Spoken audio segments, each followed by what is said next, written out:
या लोकसभेच्या निवडणुकीत तुम्ही मग अपक्ष उमेदवार उभा करणार का?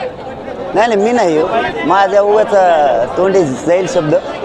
समाजानं निर्णय घेतला. मी फक्त समाज फॉर्म भरायचं म्हणायचं लय मोठे म्हणून मी समाजाला एवढंच म्हणलो. कोण तर मी त्यांना विचारलं काय बाबा इतके भरून काय उपयोग होणार आहे, काय होईल, 20-25 दिवस निवडणूक थांबवतील, काहीतरी पर्याय काढतीलच ना. पर्याय काढल्याशी सोडणार नाहीत ते, पर्याय काढतील. मग कशाला लॉस करून घ्यायचा, नाही घ्यायचा. त्यापेक्षा सगळ्या पक्षांच्या लोकांना नेत्यांना जे कोण उमेदवार राहणार आहेत त्यांना आपण लेखी घ्या, बॉन्डवर, ते पण 500 रुपयाच्या बॉन्डवर घ्या आणि किंवा त्यांच्या लेटर पॅडवर घ्या खासदारकीच्या आणि त्यांना पाठिंबा द्या. कोणत्या पक्षाचा असतो, मग भाजप, शिवसेना, राष्ट्रवादी, महाविकास आघाडी असो नाही तर काही असो, सत्ताधारी असो, देऊन टाका. तर ते अमान्य आहे त्यांना. मग काय करायला पाहिजे, मग कोणत्या पक्षाकडून तर उभा नाही राहू शकत. आपल्याला तर ते जमतच नाही, राजकारणच करत नाहीत आपण. मग अपक्षच उभं राहायचं म्हणाले. एकमुखानं सांगितलं. आणि मराठा समाजाने सुद्धा म्हणजे सगळ्या पक्षांनी जातीवर जर अन्याय होणार असलं तर देणारे बना. तुम्ही जर आता ज्या बैठक होणार आहेत त्याच्यात जर विरोध केला की नको खासदारकी किंवा नको आमदारक्या लढायच्या मराठ्यांनी, मग तुम्हाला तुमच्या नेत्यासाठी करायचं का आणखीन बी जातीसाठी नाही करायचं का, असा अर्थ होणार आहे. त्यामुळे सगळ्या मराठ्यांनी एकमुखानं लढावं. आणि सगळ्या जाती धर्मांना सुद्धा सांगतो मी, जर मराठ्यांचा हा निर्णय झालाच, मराठ्यांनी घेतला, राजकारण माझा मार्ग नाही, मी डिक्लेअर केलं तुमच्यासमोर, मी उभा बी राहणार नाही हे पण डिक्लेअर केलं, तर तुमच्या पुढे एकच पर्याय आहे की सगळ्या जाती धर्मांच्या लोकांनी सुद्धा मुस्लिम बांधवांचा प्रश्न मिटत नाही, त्यांचाही मिटवायचा असेल तर त्यांना देणारं बनावं लागणार आहे. धनगर बांधवांच्या आरक्षणाचा प्रश्न जर मिटवायचा असला त्यांनाही देणारच बनावं लागणार आहे. 12 बलुतेदारांचा वेगळा प्रवर्ग करायचा असेल तर त्यांनाही देणारं बनावं लागणार आहे. मग जात कोणची असो, दीनदलित असो, दलित बांधव असो, त्यांनाही न्याय मिळणार नसला तर त्यांनीही देणारं बनल्याशिवाय पर्याय नाही. सगळ्या जातीच द्यायचे एक त्याला काय होते असं म्हणायचंच नाही. सगळेच मराठीचे, सगळेच मुस्लिम बांधवाचे, सगळेच बौद्ध बांधवांचे, दलित बांधवाचे, सगळ्याच देऊन टाकायचं आणि ताकदीनं सगळ्यांनीच काम करायचं तुटून. कारण तुमचा उद्देश काय आहे, ते आपली जिरवायला लागलेत, त्यांचे जिरवून ते आपली जिरवायला लागलेत. मग त्यांची जर जिरवायची तर तुम्हाला एकमुखानं सगळ्याला लढावं लागणार आहे. ठेवू नको तेवू नको म्हणायचं कामच नाही, दिला की सुरू. उमेदवार निवडताना आता मराठा समाजामध्ये अनेक जण अपेक्षित असणार आहेत, मग यात कसं करणार? मी तेच सांगितलं, तुमच्यावरती अन्याय होतोय, तुमच्या मराठ्यांचे ते जिरवायला निघालेत. मग तुमच्या डोळ्यासमोर ध्येय पाहिजे, कोणी असू देऊ दिलेला पक्ष, ते आपले जिरवायला निघाले, त्यांची जिरवायची आणि देणारच आपण बनायचं. कारण ही का लहान समाज नाही आहे, बना देणारच. कळू द्या ना शक्ती मराठ्यांची, होऊन जाऊ द्या, कळू द्या मराठ्यांची.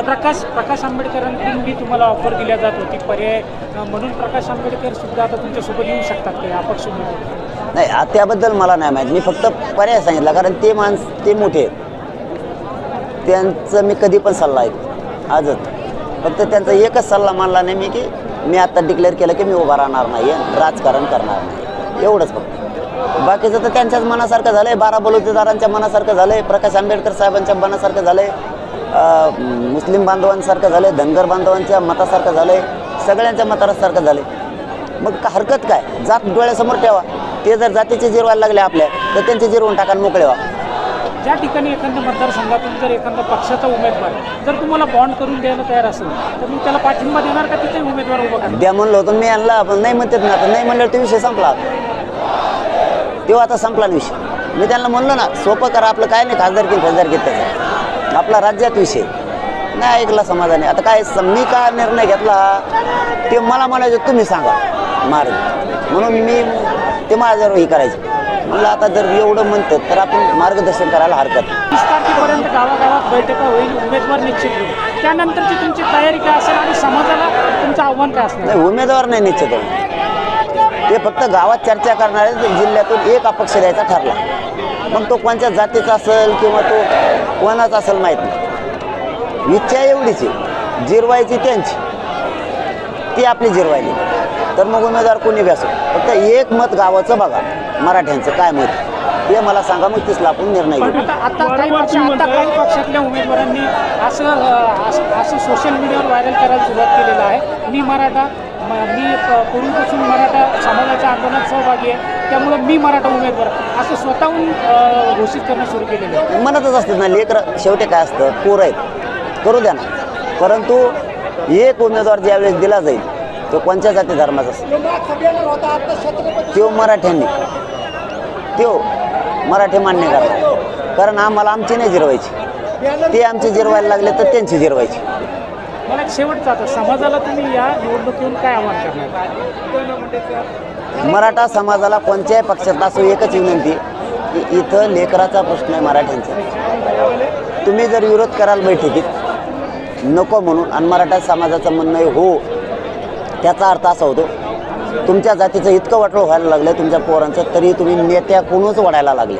याचा अर्थ असा होतो तुम्ही नेत्यांकडूनच आणखीन ओढायला लागला, तुम्हाला नेताच आणखीन प्रिय आहे असा त्याचा अर्थ निघणार आहे. त्यापेक्षा जो आपल्या जातीवर अन्याय करायला लागला त्याची जिरवण्यासाठी तुम्हीच देणारे बना, उमेदवार कोणत्याही जातीचा असो. आज एवढा सगळा जनसमुदाय आलेला आहे. आज तुम्ही मगाशी म्हणलं की मी भाग्यशाली, माझ्या आयुष्यामधली सगळ्यात मोठी बैठक आहे.